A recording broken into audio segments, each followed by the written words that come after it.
የደረስኩ አለ እየመጣ ነው። ይሄ ድንት ዛሬው ነው ካልተገላገልኩትም ያሳብደኛል። አይዞሽ አሁን ስንደርስ የሆነ ምክንያት ፈጥረን እንነግረዋለን። እሱ እኮ እኛ የምንለውን ሁሉ እንደወረደ ነው የሚያዳምጠው። ኧረ በቃ ይምጣና ቶሎ አውርተነው እንሂድ። አዎ እባክሽ እንደሱ ይሻላል።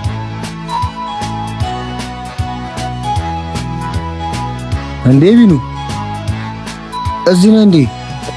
ስንደውል እኮ አታነሳም። መሽመታ ነው እንዴ ቢኑ? ምንድነው የሁሉ ሰዓት መጥፋት? ተጨንቄ እኮ ነው የመጣሁት የኔ ምስኪን። ጭንቀትሽ እኔ ለማግኘት ሳይሆን እንዴት ብለሽ ከኔ ለምራቅ እያሰብሽ እንደሆነ ቀድሜ ተረድቻለሁ። ምን እያልክ ነው ቢኑ? ጓደኝነት ልክ እንደ መስታወት ነው። አንዴ ከተሰበረ በኋላ መልሰህ ብታጣብቀውም ምስል ላይ ስንጥቁ መኖሩ አይቀርም። እንዴ ቢኑ ምን እያወራክ ነው? እኛ ካላንተ ማን አለን? ኧረ ጫካ መሃል ጥሎ ሄደ ሰው ተኩሎች ምን እንዳደረጉ የመጠየቅ መብት ያለው ይመስልሻል? ተሳስተሃል ቢኑ። ሰው እያታለለ ነው። እኔ እኮ ላንተ ብዬ አትበል። እውነተኛው ማንነት እኔ በሌለውበት ነው የሚታወቀው። አንተ ብትዋሸኝም እኔ ጋር ደውለህ ኪስ ውስጥ የከተትከው ስልክ ለ35 ደቂቃዎች ያክል ምስክርነቱን ሰጥቶኛል።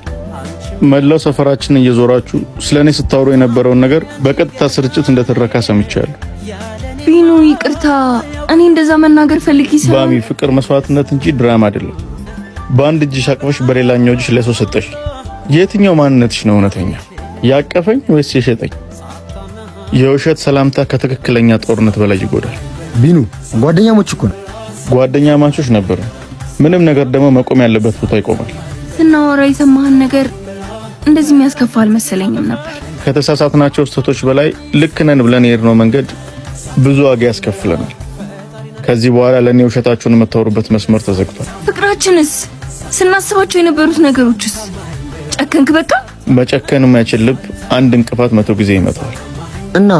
እናማ የኔና የሷ ነገር እዚህ ጋር በቃ። አንተ ደግሞ ስልክ ከደወልክ በኋላ ሌላ ነገር ከመዘባረቅ በፊት ስልኩ መዝጋትን አረጋግጥ።